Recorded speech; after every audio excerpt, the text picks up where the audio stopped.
Roman Dmitri's consciousness drifted back through time, pulling him into the depths of a life he once lived. In that distant existence, he bore a different name, Baek Joong-hyuk, and ruled as the feared heavenly demon. A full year had passed since he claimed that blood-soaked throne, yet the crown still weighed heavy with uncertainty. His ascension had been brutal, a war between brothers that left the demonic cult fractured and scarred. But even after the dust settled and his enemies fell, one thorn remained lodged in his side. His half-brother had vanished into the northern wastes, a coward who refused to accept defeat. Now, that coward had finally shown his face. In the frozen reaches of the northern sea ice palace, Baek Joong-hyuk had found sanctuary among his mother's people, gathering the broken remnants of the old regime around him like a cloak of desperation. His voice echoed across the icy expanse, a declaration dripping with defiance. He proclaimed that while breath still filled his lungs, Baek Joong-hyuk would never be recognized as the true master of the demonic cult. The Northern Sea Ice Palace had welcomed him because royal blood ran through his veins on his mother's side, giving him both protection and legitimacy for his rebellion. Back in the Heavenly Demon's court, panic rippled through the assembled followers like wildfire. The news of Baek Joong-hyuk's resurgence sent the council into disarray. Voices clashed in desperate debate. One advisor urged immediate negotiation, his tone pleading for caution. Another countered with cold analysis, pointing out the obvious. Baek Joong-hyuk had clearly allied himself with his maternal family's powerful faction at the Northern Sea Ice Palace. This wasn't mere coincidence. The timing of his revelation was calculated, deliberate. He knew the demonic cult couldn't strike at him so easily within the palace's frozen fortress. The Northern Sea itself was a natural barrier, and attacking first would make them the aggressors. The arguments grew louder, more frantic. Voices demanded patience, strategy, waiting for the perfect moment to act. But above the chaos, seated upon his throne like a statue carved from ice, Baek Joong-hyuk remained utterly silent. His eyes swept across the room, watching his followers scramble and scheme. Then, with the weight of absolute authority, he spoke. His words cut through the noise like a blade. In my demonic cult, there are no exceptions. Roman Dmitri, the man who had once been the heavenly demon, felt his two identities converging in that moment. His past self whispered through his thoughts. The harsh brutality of the Northern Sea meant nothing to Baek Joong-hyuk. No frozen wasteland could contain his will. But in his current life, seated on a different throne in a different world, Roman faced a different calculation entirely. The question wasn't whether he could act, it was whether he should. His attention shifted to the present crisis before him. From the moment Caden had arrived speaking of orcs threatening the Luna Kingdom, Roman knew this threat couldn't be ignored. Dmitri's future depended on securing alliances and demonstrating strength. Yet Roman was no fool. He had no intention of throwing lives away recklessly. There was no need for excessive risk when careful planning could achieve the same result. Roman's decision crystallized. He would accept Caden's proposal, but on his own terms. His gaze fell upon the Luna Kingdom's envoy, still kneeling before his throne in desperate supplication. Roman's voice rang out clear and commanding as he laid out his conditions. First, in exchange for Dmitri's military intervention, the Luna Kingdom would submit to become a vassal state under Dmitri's rule. Caden's eyes widened in shock, his body tensing at the demand. But Roman wasn't finished. The second condition was equally non-negotiable. If there existed no swift route across the endless mountains, then the entire proposal would be rejected outright. Time was the essential factor. Speed would determine whether this alliance had any value at all.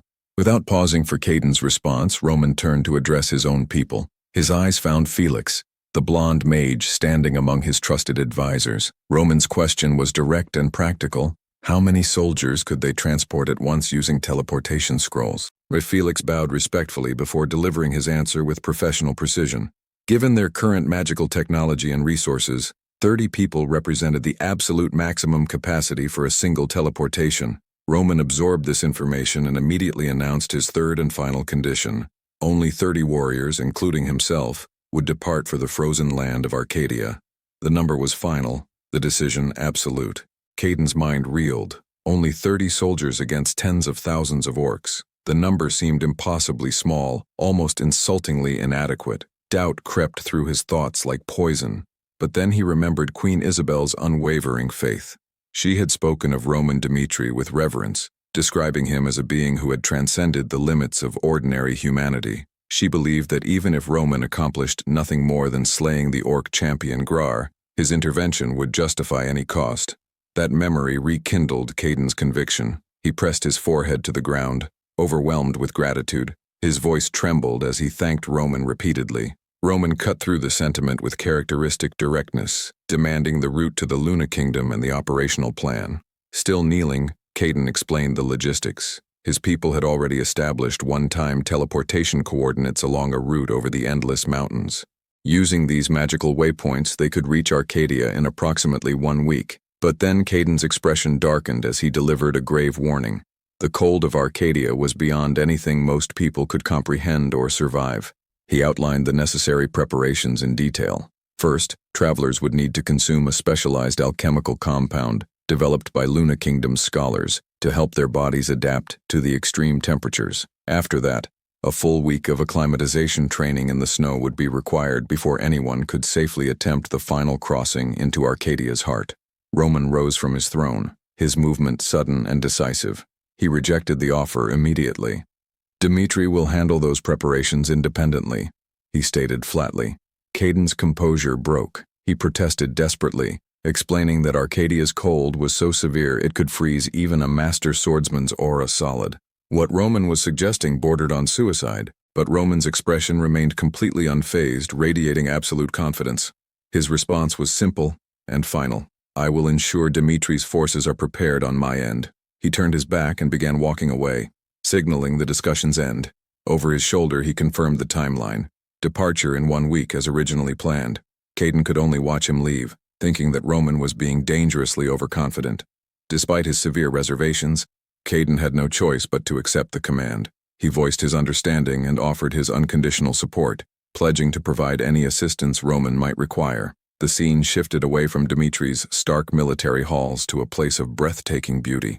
The Luna Kingdom was built around an ancient tree of colossal proportions, its architecture flowing organically from the massive trunk and branches. The city gleamed under clear blue skies, a jewel of civilization in the frozen north. This was where the battle for Arcadia's future would soon begin. Inside the royal chambers, a magical communication crystal dimmed as the connection ended. A man in pristine white robes sighed heavily, accepting the inevitable before wishing Caden a safe journey. Beside him, another figure stood in disbelief.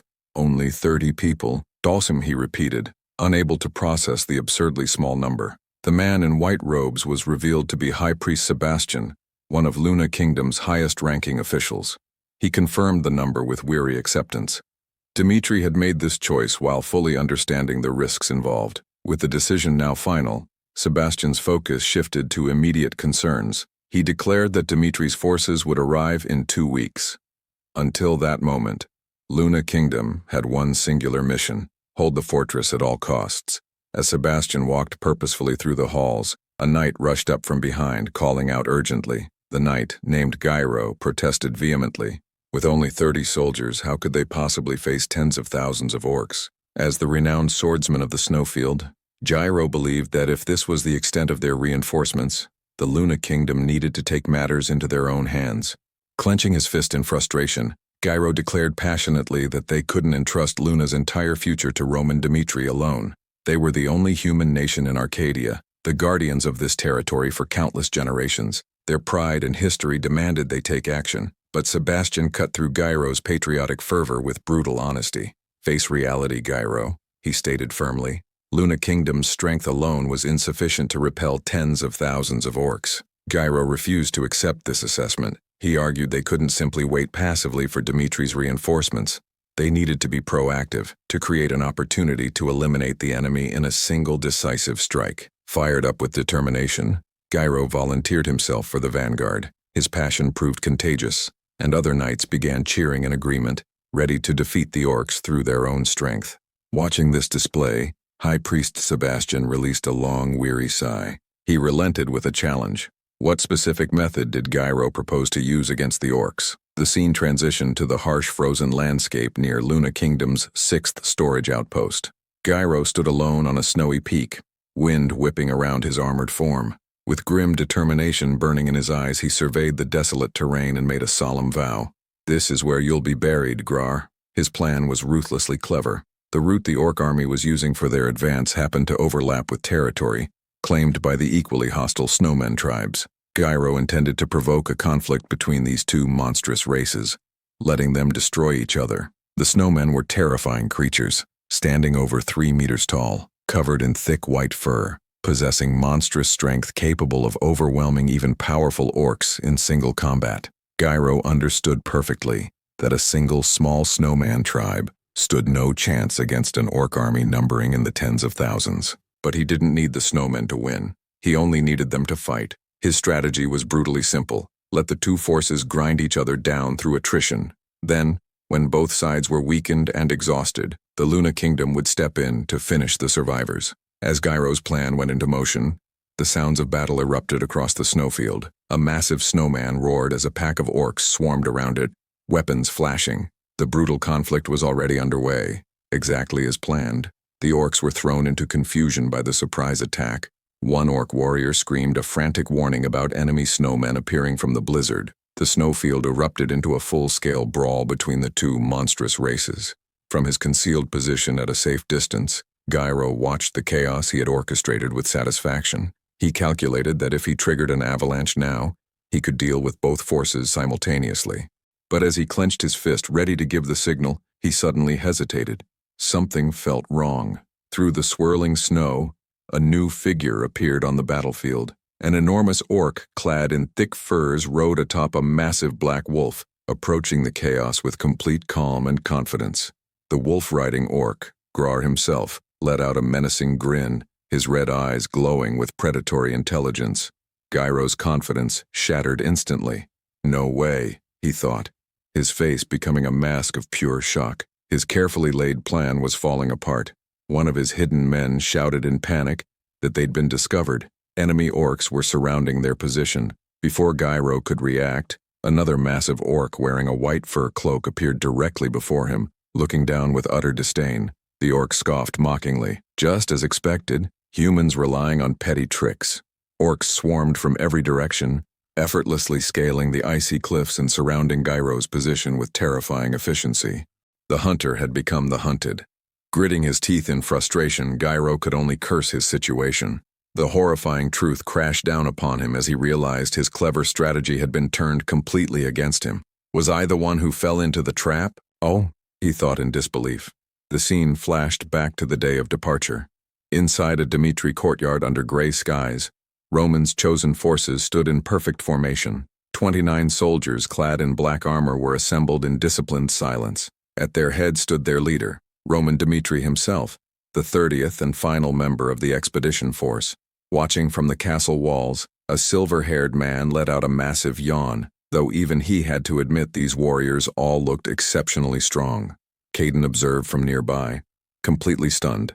He couldn't believe Dmitri possessed warriors of this caliber. He felt an overwhelming pressure emanating from them, comparable to the 3 legendary swordsmen of the Luna Kingdom. The narrative introduced Luna Kingdom's greatest champions. First was Leo, the Royal Knights commander, whose powerful aura was immediately apparent to anyone with combat experience. Second was Gyro, the swordsman of the snowfield, a warrior as fierce and relentless as the blizzards he navigated. Third was Caden himself, known as the White Flying Squirrel, whose speed and agility were unmatched throughout the kingdom. Caden acknowledged that aside from these 3 legendary figures, he was considered one of the top swordsmen in the entire Luna Kingdom. But that confidence wavered as he studied Dmitri's soldiers more carefully. Their power was palpable, radiating from them like heat from a forge. A troubling question formed in his mind as he assessed them honestly. How many of these warriors could he actually defeat in single combat? Caden's doubt evaporated, replaced by a stunning realization that left him breathless. With warriors of this exceptional caliber, he thought with widening eyes,